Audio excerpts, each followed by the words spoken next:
Mari kita bedah lagi lanjutannya mengkaji nasihat diri. Kali ini temanya adalah tentang menanam doa. Kayak gimana tuh? Kita bahas di video kali ini.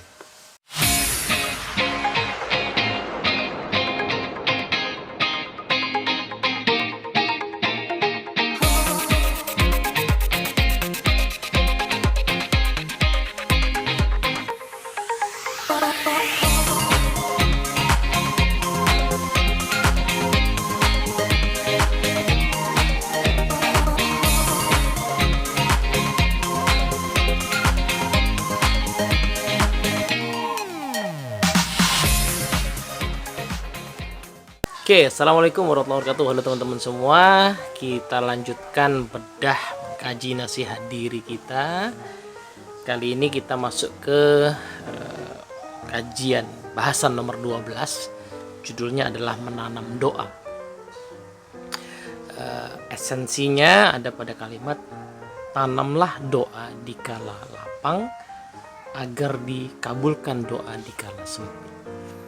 Nah, ini sebuah hikmah yang saya dapatkan ketika menyelami kembali itu tentang sebenarnya doa ini kedudukannya bagaimana gitu.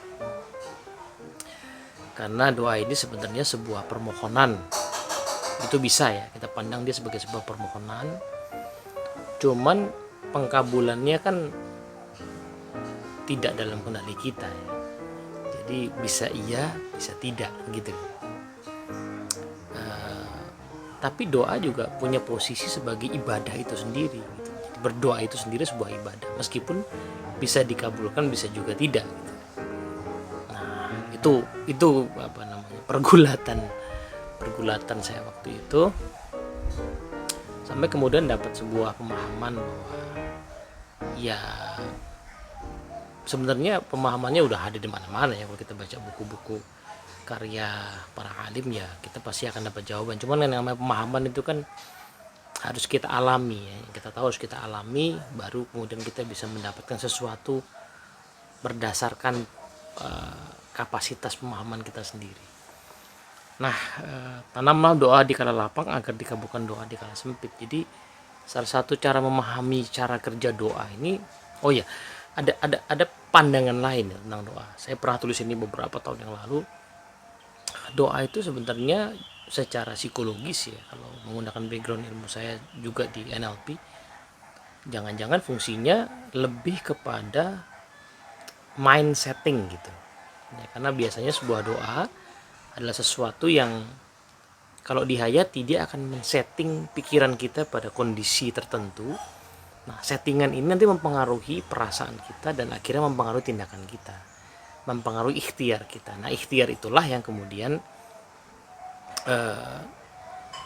biasanya berbuah hasil gitu. Diizinkan oleh Allah ya dia berbuah hasil. Gitu. Bisa ya, bisa tidak ya. Tapi sebenarnya itu adalah cara untuk men-setting pikiran kita supaya kita mau beramal ya, berikhtiar. Itu juga bisa dipandang sebagai seperti itu. Nah, tapi ada cara pandang lain di sini. Doa itu ibarat bibit ya. Doa itu ibarat bibit, kita tidak pernah tahu kapan dan seperti apa ia akan dikabulkan. Loh mas, bibit itu kan bisa ya diperkirakan. Kalau kita udah paham ilmu tentang menanam, kita udah ahli ya nanam buah, nanam padi, itu kita bisa memperkirakan. Iya, diperkirakan bisa, tetapi tepatnya kapan kita nggak tahu ya.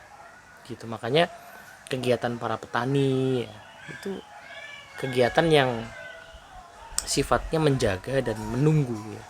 Maka dari itu kebudayaan kehidupan para petani itu adalah mereka punya punya kebiasaan-kebiasaan yang memungkinkan dilakukan karena mereka punya masa tunggu itu ya.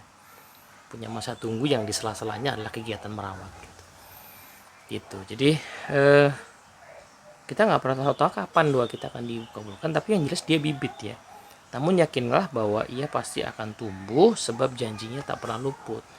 Jadi kan udah dijanjikan bahwa mohon kepadaku niscaya dikabulkan. Jadi pasti dikabulkan.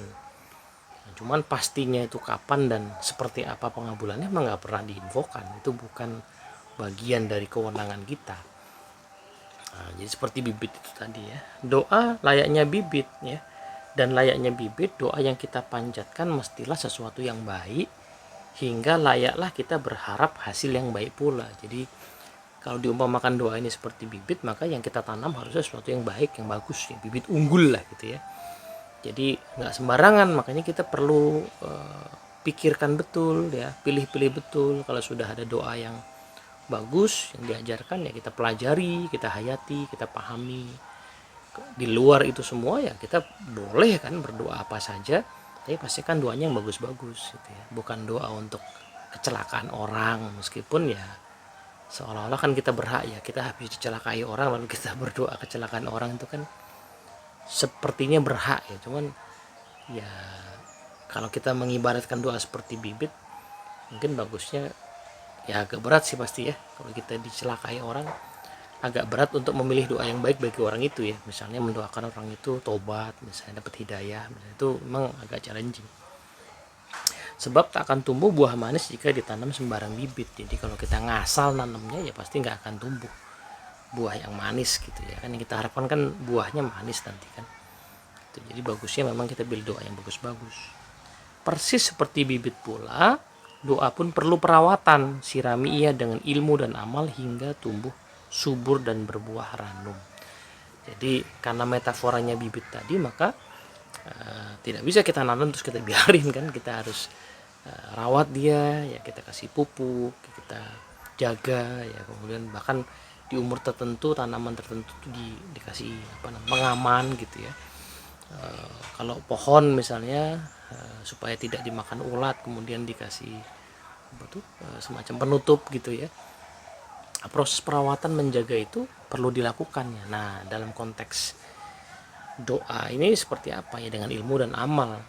Ilmu dan amal itu adalah proses untuk menjaga supaya doa itu kejadian ya. Kita misalnya berdoa supaya punya anak yang soleh dan solehah misalnya ya, doanya kita panjatkan, kita tanam sebagai bibit, tapi ilmu dan amal untuk melayakkan kita menerima itu juga perlu ya kan. Kira-kira kalau anak saya soleh dan solehah itu saya mesti bagaimana ya, saya mesti berperilaku mencontohkan apa ya. Nah itu perlu ilmu amal.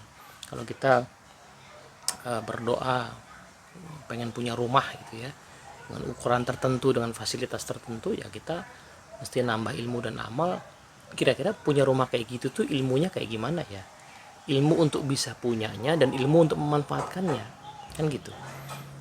Di dekat tempat saya tinggal ini ada rumah yang sangat besar yang udah beberapa tahun ya tidak ada yang menghuni ya, itu sampai lapuk-lapuk gitu apa penutup pagernya, apa namanya, plafon-plafonnya itu sampai lapuk-lapuk, berarti kan nggak dimanfaatkan gitu.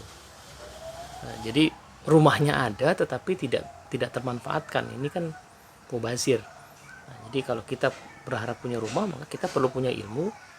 Pertama, ilmu untuk mencapai kepemilikan itu. Yang kedua, ilmu untuk ya memanfaatkan rumah itu ya. Karena di sisi lain saya pernah melihat ya sebuah rumah dimiliki oleh oleh suami istri ya, satu keluarga gitu ya. Rumahnya ya cukup besar, tetapi sebenarnya nggak mewah ya, dalam artian penuh dengan barang-barang mewah. Tetapi rumah itu betul-betul seperti teroptimalkan penggunaannya, karena bukan hanya pemilik rumah itu saja yang mendapatkan manfaat, tapi banyak sekali orang yang bisa mendapatkan manfaat di rumah itu. Karena rumah itu sering jadi tempat kegiatan.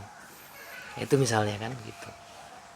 Ada orang yang punya mobil ya, sekarang orang di zaman pandemi ini punya mobil 10 juga nggak banyak kepake, nggak banyak keluar rumah ya kan gitu. Jadi bukan sekedar menanamnya, tetapi harus tahu cara merawatnya ya. Juga serupa bibit, doa tak bisa tumbuh diburu-buru ya. Kita kalau udah nanam tuh nggak bisa buru-buru supaya tempat tumbuh gitu, nggak bisa. Kesabaran menunggu ia membesar, meneguh adalah keniscayaan sebelum hasilnya bisa kita nikmati. Jadi sudah keniscayaan kalau kita nanam doa, kita harus ngerawat dan nunggu gitu, nunggu dia membesar, makin kuat, makin kokoh gitu kan. Bahkan ada yang tanaman tuh sampai dikasih penyangga gitu. Dan sepanjang waktu proses menunggu itu tidak ada yang lebih layak untuk dilakukan selain menikmati setiap jengkal pertumbuhannya. Jadi tiap pertumbuhan itu kita amati, kita nikmati, ya kita jaga, kita perhatikan. Kalau ada kemungkinan yang mengganggu, tanaman-tanaman pengganggu, hewan-hewan pengganggu, kita singkirkan. Kita nikmati proses itu. Sebab dalam perjalanan itulah terdapat keindahan yang teramat sayang untuk dilewatkan.